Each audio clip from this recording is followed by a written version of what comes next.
Un sommet extraordinaire des chefs d'État de la Communauté économique des États d'Afrique centrale, la CEAC, sur le Tchad, s'est ouvert ce matin à Brazzaville. Après la prise du pouvoir à N'Djamena par une junte militaire, cette rencontre doit se consacrer à la situation politique et militaire au Tchad, mais aussi à la crise née dimanche d'une attaque par les FACA d'un poste avancé de l'armée tchadienne, comme les deux parties l'ont reconnu. Esdras Dikoumana, qui a fait le voyage à Brazzaville? Il y a 4 chefs d'État, 3 qui ont fait le déplacement de Brazzaville, Joao Lourenço de l'Angola, Félix Tshisekedi de RDC et Faustin Archange Touadéra de Centrafrique. Sans oublier bien sûr leur hôte et président d'exercice de la CEAC, Denis Sassou Nguesso. En de ce sommet pourtant consacré à son pays, le président du Conseil national de transition du Tchad, le général Mahamat Idriss Déby, qui s'est fait représenter par son premier ministre Albert Pahimi Badaké, officiellement pour des raisons internes à son pays. Enfin, les 6 autres pays membres sont représentés à des degrés moindres et l'Union africaine par le président de sa commission, le Tchadien Moussa Faki Mahamat. Ce sommet prévu avant l'affrontement de dimanche entre les soldats centrafricains et tchadiens devait se pencher essentiellement sur la situation politique et sécuritaire au Tchad après la disparition d'Idriss Déby Itno et la prise du pouvoir par le CNT dirigé par son fils Mahamat. Et sur ce sujet, la CEAC s'inscrit dans la droite ligne de l'Union africaine. Oui, absolument, Nicolas. C'est ce qu'a annoncé tout à l'heure à RFI le chef de la diplomatie congolaise, Jean-Claude Gakosso. Ils vont donc prendre acte du changement intervenu au Tchad depuis le 20 mai dernier et annoncer leur volonté d'appuyer fortement et d'accompagner techniquement la transition dans ce pays, ce qui va se traduire notamment par la nomination d'un envoyé spécial chargé de suivre la gouvernance de la transition selon nos sources. Mais la grave crise entre le Tchad et la Centrafrique ne sera pas en reste des discussions entre les chefs d'État. Ils vont entre autres appeler au calme entre les deux pays et appuyer le processus de règlement de conflits entre les deux pays.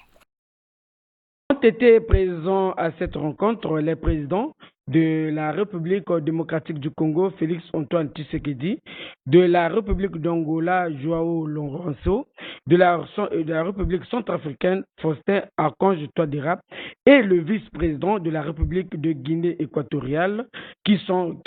été reçus ici à Brazzaville par le Premier ministre Anatole Kouliné Makosso, dans la capitale congolaise. Ces dirigeants africains ont participé à la conférence des chefs d'État et de gouvernement de la CEAC sur la situation sécuritaire au Tchad, un pays membre de cette organisation sous-régionale.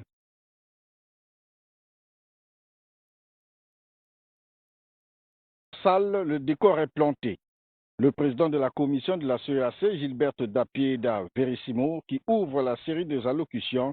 remercie le président de la République du Congo pour cette initiative et évoque la nécessité pour les pays de l'Afrique centrale d'accompagner les efforts de paix au Tchad tout en plaidant pour une responsabilité collective, gage de la réussite et de l'intégration communautaire.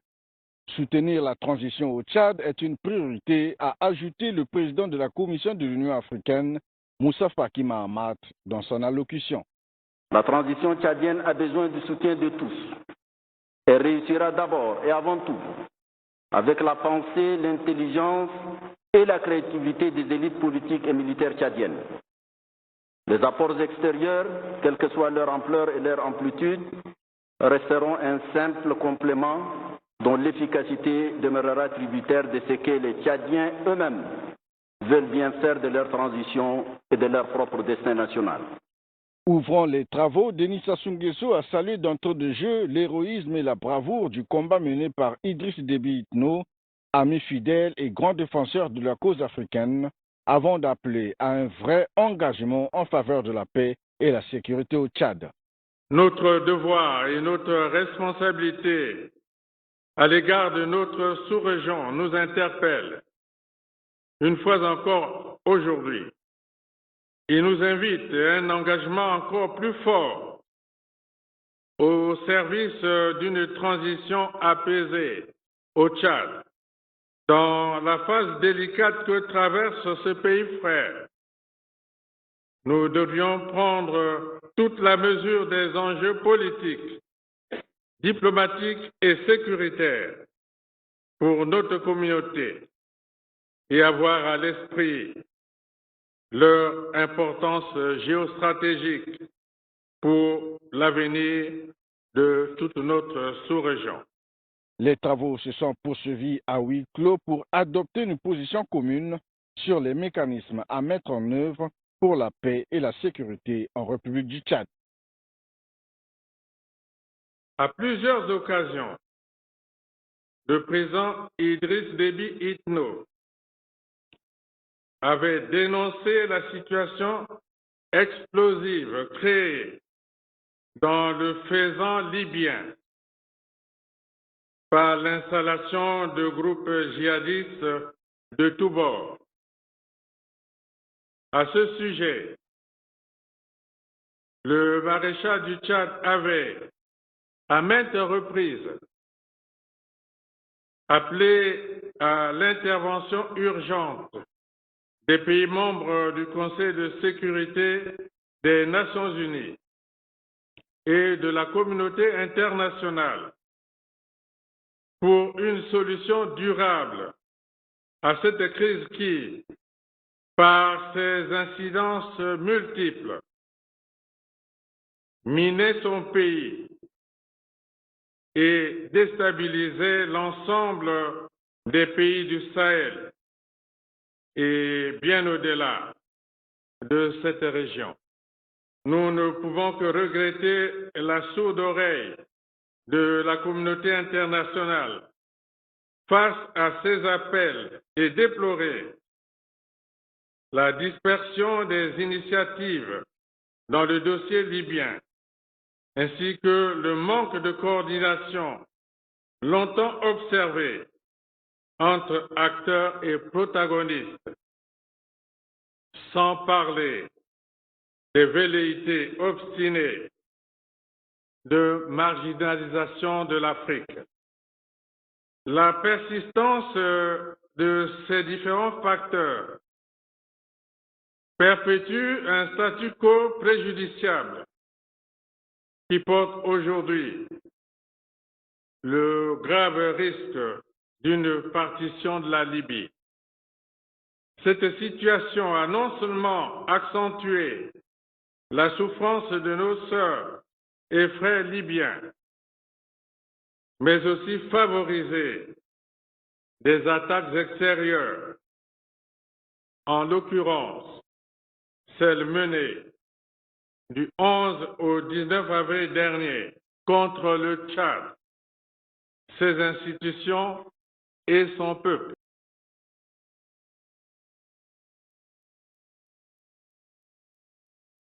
Étant entendu que la transition politique au Tchad relève d'une circonstance exceptionnelle inattendue, la conférence extraordinaire des chefs d'État et de gouvernement de la communauté économique des États de l'Afrique centrale appuie le processus en cours. Dans la déclaration qui a sanctionné les travaux, les dirigeants de la sous-région ont toutefois appelé à un retour. Maintenant, par son Excellence M. Jean-Claude Gakosso, ministre des Affaires étrangères, de la francophonie et des Congolais de l'étranger. Nous l'invitons respectueusement à prendre la parole.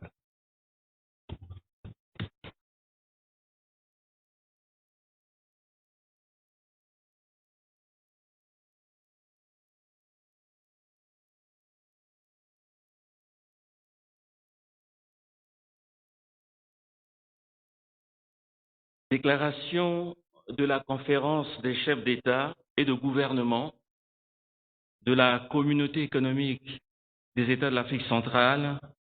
réunis en Conseil de paix et de sécurité de l'Afrique centrale sur la situation politique et sécuritaire en République du Tchad. Nous, chefs d'État et de gouvernement de la communauté économique des États d'Afrique centrale, réunis à Brazzaville, en République du Congo, le 4 juin 2021, en session extraordinaire de la conférence des chefs d'État et de gouvernement dans le cadre du Conseil de paix et de sécurité de l'Afrique centrale, COPAX, considérant les dispositions du traité revisé instituant la communauté économique des États d'Afrique centrale, entré en vigueur le 28 août 2020 et dont le protocole relatif au Conseil de paix et de sécurité de l'Afrique centrale, COPAX, est partie intégrante. Réaffirmant notre attachement aux principes fondamentaux et valeurs partagées de non-indifférence, de solidarité, de responsabilité collective, de subsidiarité, de complémentarité, de non-agression, d'assistance mutuelle, de bonne gouvernance, de respect de l'état de droit et de rejet des changements anticonstitutionnels de gouvernement consacrés dans les instruments juridiques et politiques pertinents de l'Union africaine et de la CEAC, ayant à l'esprit les principes d'indépendance, de souveraineté et de non-ingérence dans les affaires intérieures des États consacrés dans les mêmes instruments, considérant également l'obligation des États membres de ne pas tolérer ou favoriser la naissance ou l'activisme sur leur territoire de tout mouvement de mercenariat, de terrorisme, de subversion ou de rébellion dirigé contre un autre État, de ne pas recourir à la force pour le règlement des différends entre les États membres de la communauté, en œuvrant à la création d'un climat de bon voisinage entre les États et de rechercher en toutes circonstances des mesures nécessaires pour améliorer la gouvernance intégrée des frontières et leurs relations fraternelles, conformément aux principes et instruments pertinents régissant les relations interafricaines et pris dans le cadre de l'article 3 du protocole relatif au COPAX. Prenons note du rapport de la Commission sur la situation politique et sécuritaire en République du Tchad, y compris ses conclusions et ses recommandations. Notons que la situation sécuritaire qui prévaut en République du Tchad depuis le 11 avril 2021 est consécutive à une tentative de prise de pouvoir par un groupe de prétendus rebelles servant de mercenaires aux factions libyennes lourdement armées et équipées, venus de l'extérieur, dans les rangs duquel se trouve un nombre important d'étrangers, dont des terroristes et des extrémistes violents. Notons ensuite, avec une profonde préoccupation, que la décision des Nations Unies et des grandes puissances relative à l'expulsion des mercenaires et combattants étrangers du territoire libyen, sans aucune mesure d'accompagnement, a des conséquences en termes de déstabilisation des pays voisins et des pays du Sahel, ainsi que l'intensification de la circulation illégale des armes. Déplorant et condamnant fermement les atteintes à l'intégrité territoriale de la République du Tchad, du fait d'une agression extérieure ayant conduit à la mort du maréchal Idriss Déby Itno, président de la République, et des éléments des forces de défense et de sécurité du Tchad. Condamnant également sans ambiguïté le recours à la violence armée dans la lutte politique et au mercenariat dans la conquête du pouvoir, la circulation illégale et le trafic illicite des armes, les tentatives d'exportation de l'extrémisme violent en Afrique centrale, ainsi que toutes les formes d'ingérence et d'agression extérieure. Saluons respectueusement la mémoire du maréchal du Tchad, tombé sur le champ d'honneur, ainsi que son action au service aussi bien de la préservation de l'intégrité territoriale, l'unité et la sécurité de la République du Tchad, que de l'intégration et de la sécurité régionale en Afrique centrale. Exprimons la solidarité des États, des autres États et peuples de la région à l'endroit de la famille de l'illustre disparu, du gouvernement et du peuple tchadien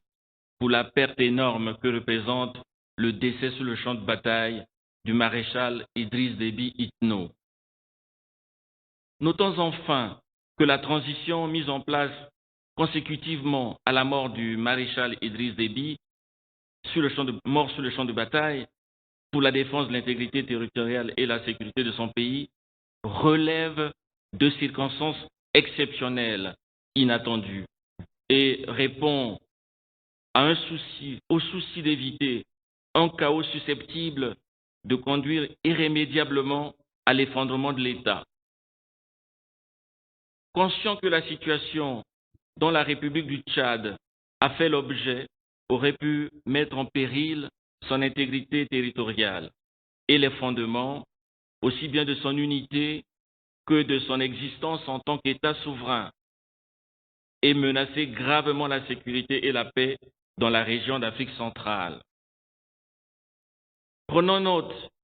des mesures prises par les autorités de la transition pour préserver la sécurité, l'unité, l'intégrité, la souveraineté ainsi que la continuité de l'État, y compris le respect des engagements internationaux de la République du Tchad. Prenons en conséquence acte, et particulièrement sans préjudice, du principe du rejet des changements anticonstitutionnels consacrés dans la Charte africaine de la démocratie, les élections et la gouvernance. Prenons acte de la suspension de la Constitution tchadienne de 2018 et de la mise en place d'un conseil militaire de transition, l'adoption d'une charte de la transition, la nomination d'un gouvernement de large ouverture dirigé par un Premier ministre civil, ainsi que de l'annonce d'un dialogue national et de la création d'un Conseil national de transition comme organe législatif. Soucieux d'accompagner le peuple frère et les autorités de transition de la République du Tchad dans la voie de la réconciliation nationale, le renforcement de l'unité nationale, la préservation des acquis de la démocratisation, la consolidation de la gouvernance démocratique et la stabilité politique,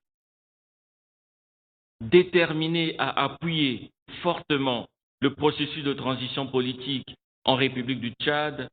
et à assurer un accompagnement technique et politique de la communauté sur son déroulement et sa mise en œuvre, encourageant les autorités de la transition à organiser dans les meilleurs délais un dialogue national inclusif, consensuel et apaisé en vue de l'adoption d'une feuille de route de la réconciliation nationale et tenir les échéances électorales à venir. Appelons tous les acteurs politiques et toutes les forces vives du Tchad à avoir sans cesse à l'esprit l'intérêt supérieur de la nation et le bien du peuple tchadien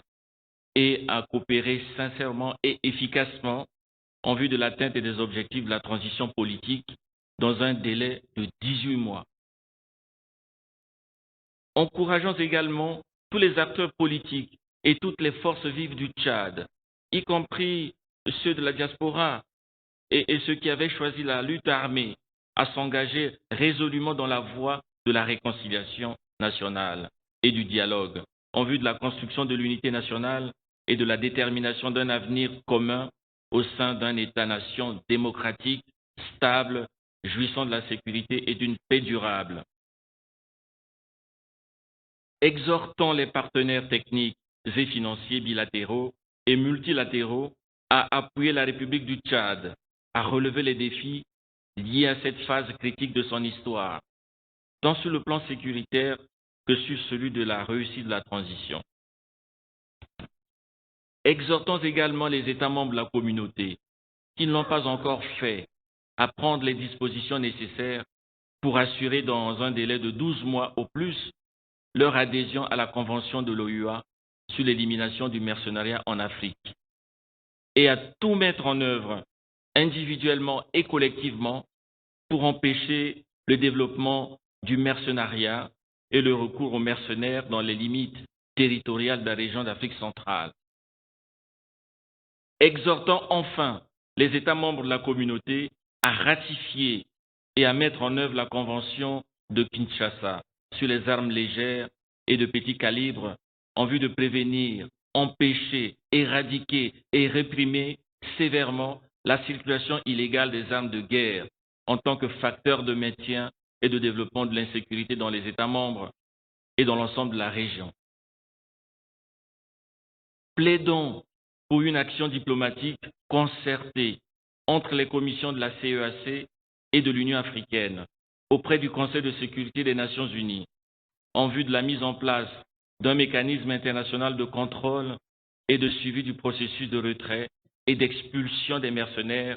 et combattants étrangers engagés dans le conflit libyen et dans les autres États voisins du Tchad afin d'éviter une déstabilisation de la région d'Afrique centrale.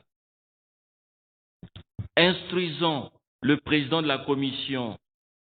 de prendre attache avec les États membres pour susciter des contributions matérielles et financières en faveur du Tchad. D'apporter aux autorités de la transition, à travers la Commission, assistée d'une légère équipe technique à déployer au Tchad, l'accompagnement nécessaire à la réussite de la transition politique jusqu'à la mise en place des autorités et institutions issues des futures élections démocratiques. De contribuer à travers des avis techniques et des conseils aux initiatives des acteurs de la transition politique en vue d'atteindre les objectifs de l'accompagnement de la CEAC. D'assister également les autorités tchadiennes dans leurs efforts visant à mobiliser les ressources nécessaires à la réussite de la transition politique. De développer et d'assurer la mise en œuvre effective des politiques régionales de lutte contre les nouvelles menaces sécuritaires comme le mercenariat, le terrorisme et l'extrémisme violent, ainsi que la criminalité transnationale organisée. De convoquer dans les meilleurs délais possibles une réunion des agences nationales de renseignement en vue d'examiner la question du mercenariat dans la région d'Afrique centrale. De mettre en place un groupe de travail permanent sur le mercenariat dans la région en vue de proposer aux organes délibérants de la communauté des solutions pour lutter efficacement et éradiquer les activités de mercenariat en Afrique centrale. D'établir une coopération efficace avec la communauté économique des États de l'Afrique de l'Ouest, CEDEAO, la Commission du bassin du lac Tchad, CBLT, et la communauté des États sahélo-sahariens, la CENSAD, en vue de renforcer les réponses régionales face aux nouvelles menaces sécuritaires, y compris la criminalité transnationale organisée. De renforcer la coopération entre les agences nationales de renseignement dans la prévention des menaces, leur analyse et compréhension, la collecte et le partage des renseignements, ainsi que dans la construction des réponses aux nouvelles menaces sécuritaires. De faire rapport régulièrement au président en exercice de l'évolution de la transition politique au Tchad et de la mise en œuvre des mesures adoptées dans la lutte contre le mercenariat dans la région d'Afrique centrale et les autres menaces sécuritaires associées. Enfin, demandons aux partenaires techniques et financiers de soutenir, à travers tous les types d'appuis possibles, l'accompagnement de la CEAC en République du Tchad au service à la fois d'une transition politique inclusive, consensuelle et apaisée et du renforcement de la paix et de la sécurité de l'ensemble de la région d'Afrique centrale. Faite à Brazzaville le 4 juin 2021, la conférence des chefs d'État.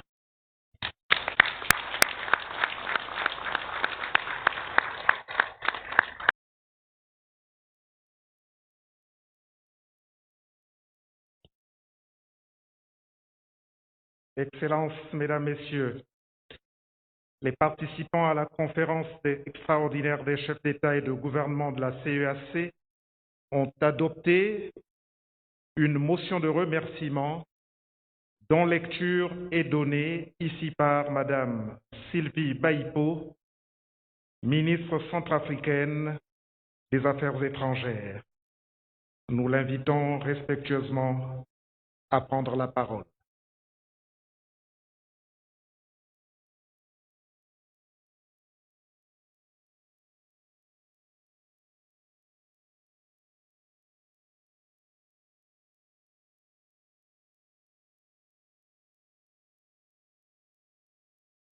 Motion de remerciement. Nous, chefs d'État et de gouvernement des États membres de la Communauté économique des États de l'Afrique centrale, CEAC,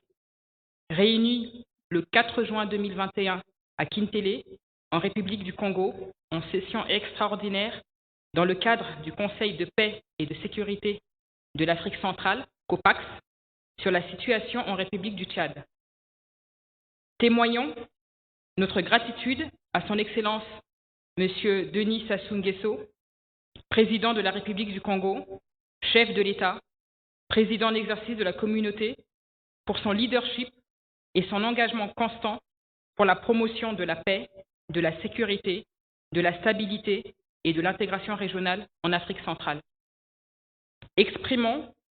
nos sincères remerciements au gouvernement et au peuple de la République du Congo pour l'accueil très chaleureux et les marques d'attention fraternelle.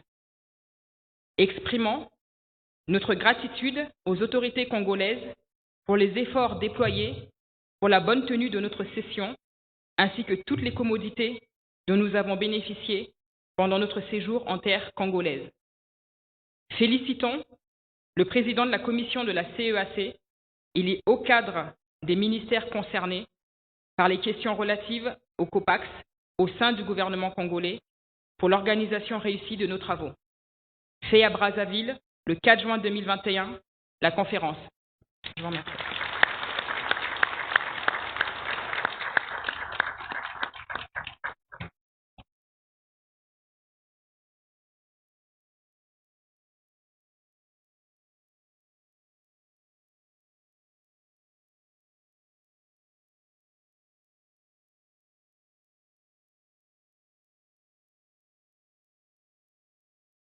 Excellences, Messieurs les chefs d'État et de gouvernement,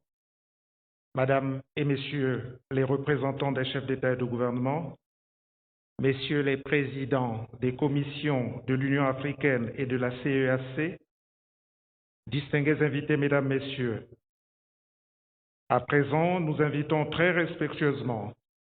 Son Excellence, Monsieur le Président de la République du Congo, Denis Sassou Nguesso, président en exercice de la CEAC, a procédé à la clôture des travaux de la conférence extraordinaire.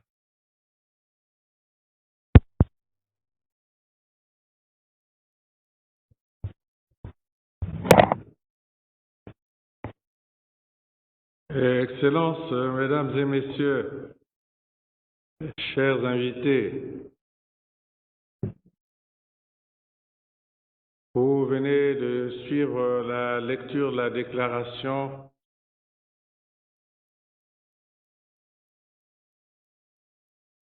qui résume l'ensemble des délibérations et discussions que nous venons d'avoir autour de la grave situation au Tchad. Cette déclaration a abordé l'ensemble des sujets discutés et montre que les dirigeants et peuples d'Afrique centrale sont solidaires des efforts que déploient les autorités de transition au Tchad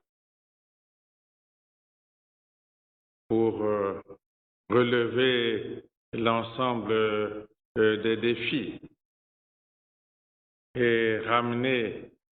dans les délais raisonnables le Tchad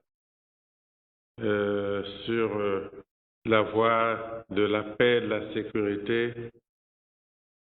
et de la gouvernance démocratique.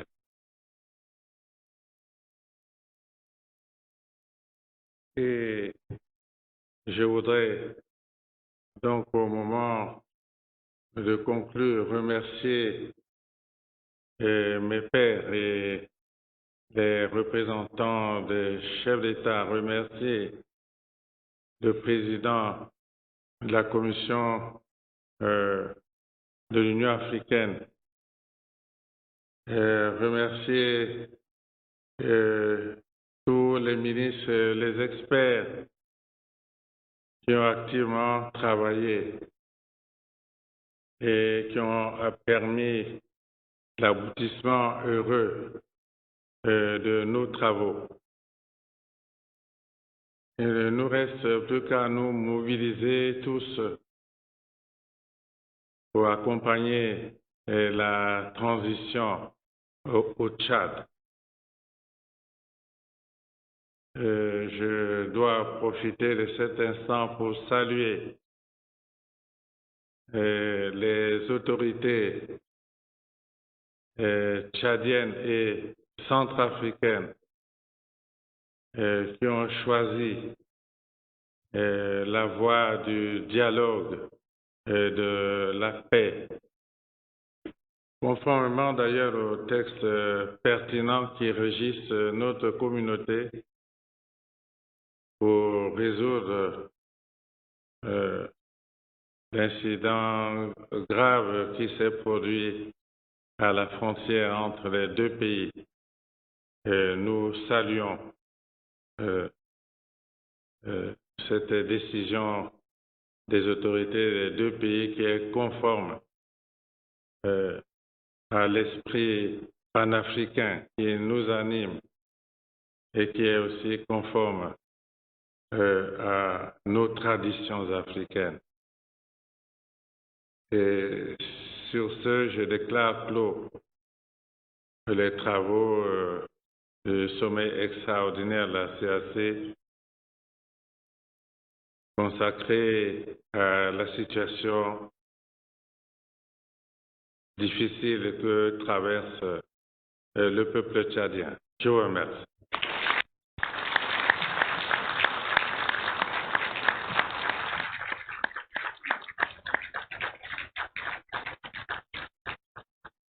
Excellences, distingués invités, Mesdames, Messieurs, ainsi tombent les rideaux sur la scène de la conférence extraordinaire des chefs d'État et de gouvernement de la CEAC sur la situation politique et sécuritaire en République du Tchad. Nous saluons le départ de leurs excellences, Messieurs les chefs d'État, de Madame et Messieurs les représentants des chefs d'État, de Messieurs les présidents des commissions de l'Union africaine et de la CEAC, ainsi que de tous les autres distingués invités. Merci.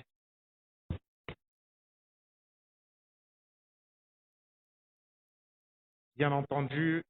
les fonctionnaires du protocole se chargent de gérer la suite des événements qui met un terme à cette conférence extraordinaire des chefs d'État et de gouvernement sur la situation en République tchadienne et sur l'incident grave entre la RCA et le Tchad. Vous avez suivi le mot de fin du président en exercice de la CEAC, le président Denis Sassou Nguesso, qui vient de boucler ses travaux, mot dans lequel le président a remercié les experts et les ministres qui ont bien travaillé pendant 2 jours pour que l'on aboutisse à des conclusions heureuses de cette conférence. Vous avez suivi l'appel du président Denis Sassou Nguesso aux Tchadiens et aux Centrafricains qui ont choisi la voie de la paix pour arriver à régler l'incident dont nous venons de faire état. Et c'est donc sur cette adresse présidentielle que s'achève cette cérémonie. Mais le plus important à retenir, c'est que la conférence est marquée par la publication d'une déclaration des chefs d'État, une déclaration qui résume l'essentiel du huis clos auquel nous n'avons pas eu droit, dont les conclusions nous ont été étalées par le ministre congolais des Affaires étrangères, Jean-Claude Gakoso. De cette déclaration, on pourrait rapidement retenir que les chefs d'État ont tenu compte de l'obligation des États membres de ne pas favoriser la naissance sur leur